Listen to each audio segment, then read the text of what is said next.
సిగ్గున్నదా బుద్ధి ఉందా లంచోడికి అన్నం తింటాడా వాడు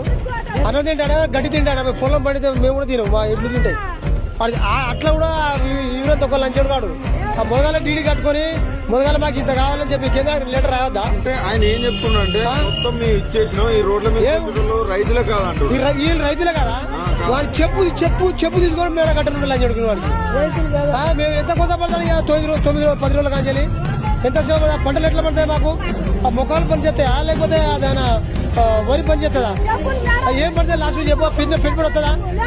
ఆ పెట్టుబడి రాదు ఏ రాదు మేము ఎట్లా కావాలి మేము ఇప్పుడు మళ్ళా 10 ఏళ్ళు ఉంటారు నాకే ఓట్లేదు సిగ్గు కాదు వారి చెప్పు తీసుకొని రేపు ఎన్నికలు రాని మరి చెప్పు మేడ కడతాం మేము అంత కోపం వస్తుంది అంత కోపం కాదు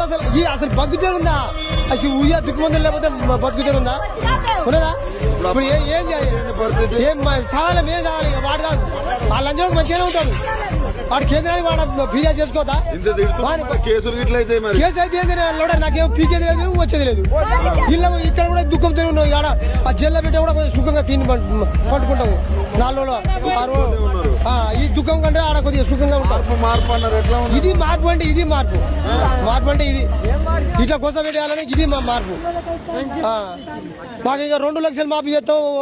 ఆడవాళ్ళకు 1300 ఇస్తాం ఇక లోట పీస్ ఇస్తాం అని చెప్పి అట్లా మాట్లాడారు కదా